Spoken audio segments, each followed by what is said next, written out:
So I did my bachelor's in agriculture engineering, and then I went to US. That was in India, and then I went to US for my master's in food science. And then I worked for Denon. It's one among the top three food companies. I worked for them as food scientist, so majorly focused on food biotechnology and new product development. So I worked there for about three and a half years, and then I quit the job, moved back to India. 2019 is when I moved back to India. Okay. So Greenpod Labs are the current company what I've started. Our primary focus is to minimize food wastage and food losses. So we are passionate about like solving like post-harvest losses, which is like fruits and vegetables. India is the second largest producer of fruits and vegetables, but still about 40% is lost before it reaches the consumer. So it's a massive losses. The losses alone accounts for about $12 billion. It's pretty massive problem, and that's what we're trying to solve. And because of my background, we've taken a biotech approach. So we've developed a biotechnology-based product to extend the shelf life of fruits and vegetables without any cold storage, cold surfacing. So at room temperatures, we can extend the shelf life of fruits and vegetables, and that helps reduce the losses. So.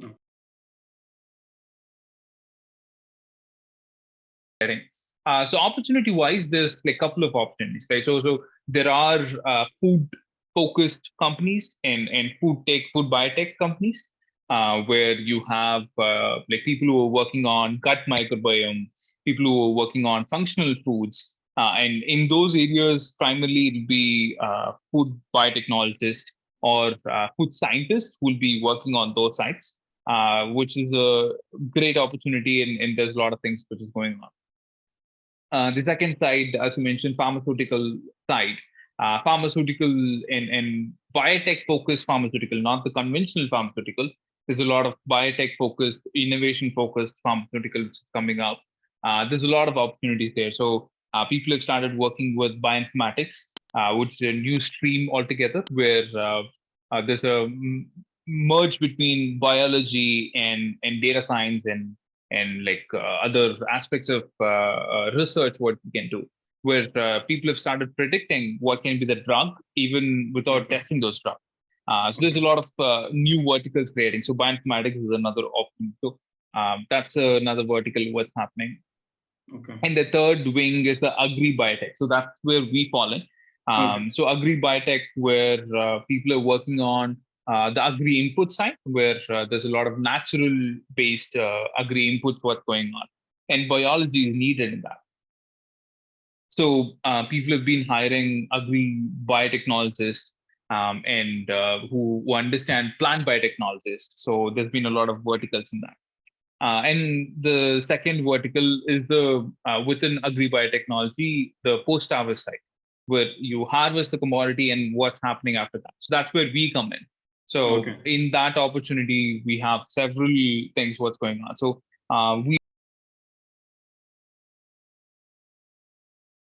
we also hire plant biotechnologists, we hire food biotechnologists, we hire like bioinformatics scientists.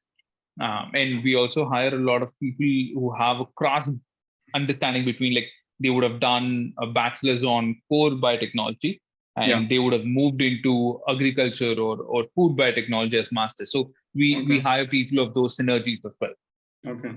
So yeah, so these are a lot of verticals what's creating. And I see a lot of opportunities where the actual tech, the data science, AI, and ML is going to merge with biology, and that's the area where I feel super excited about.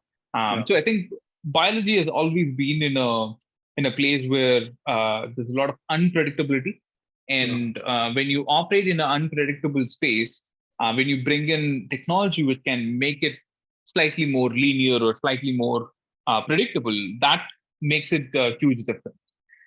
So I feel like that's going to be a huge area. So I think one thing I've been encouraging all my R&D people in outside universities, where like go deeper on biology, understand the biology from the fundamentals. Also start looking at the data in other MI, AL. At least the surface level understand that. So I think again, it varies for different companies to company. Okay. So I can speak from my company, and I can also speak from the startup perspective. The Okay. corporates are different, and startups are different. So I think from our company perspective, what we look for is we don't expect them to know everything, but what Okay. we expect is if they've worked on any research, if they've worked on any projects, how deep they understand. The depth Okay. is where you add value. I think I keep saying this as much as possible. It's not that you need to know 100 topics. If you know 10 topics, know that 10 topics very deep. Okay. And that itself covers majority of grounds. So Okay. when you look at any topic very deep, you understand from the fundamentals. So first Yeah. principle thinking. So any topic, if you go to the fundamentals and understand from the fundamental, it's easy for you to learn any new topics pretty fast. Okay. If you learn about any topic on the surface level, you don't understand the fundamentals, then Okay. scaling from one topic to another topic is very, very hard. So that's one thing what we look at. So one, the depth of technical knowledge on the projects and on the research what they've done. That's one thing what I look for, and that could be a skill as well. Two, like if you're not passionate, don't take up these skills because it's very challenging. Like make sure you're passionate about what you're doing. I think that's very critical.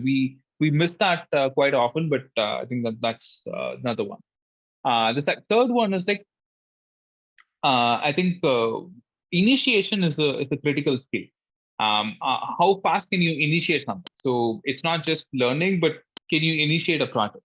So wherever you have opportunities in the college, start some projects or initiate some activities. Like if you're initiating, let's say, expo or initiating an event, anything of that sort, that initiation is very, very critical. In a startup, you have biotech startup, you have limited resources.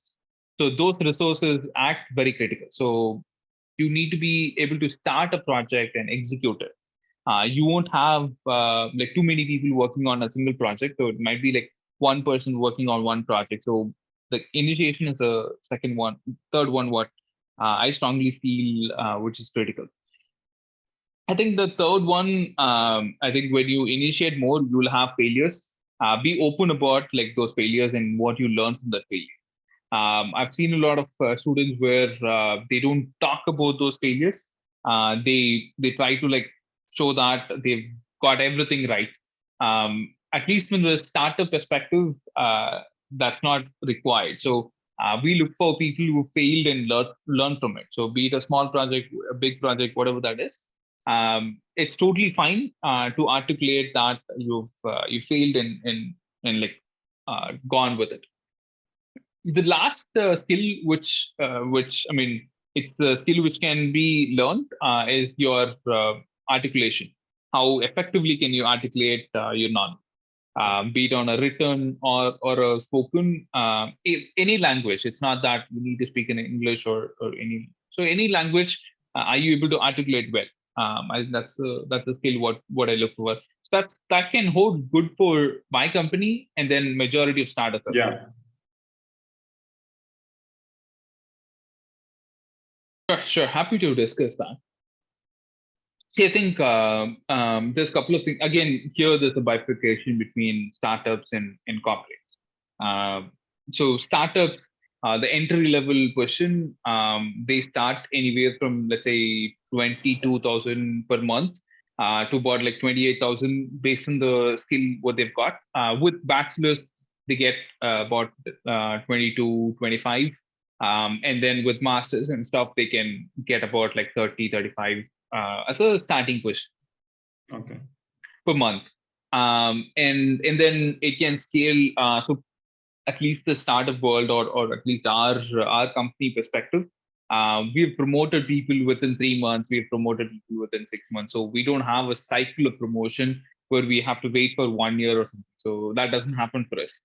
Usually we promote or increase salaries based on the performance, not just like wait for a certain period. So it can people with PhDs they start from 50, 55,000 to it can go up to 65, 75 and stuff. Okay. So these are the startup level. So on top of this, majority of startups also offer ESOPs, like employee stock options.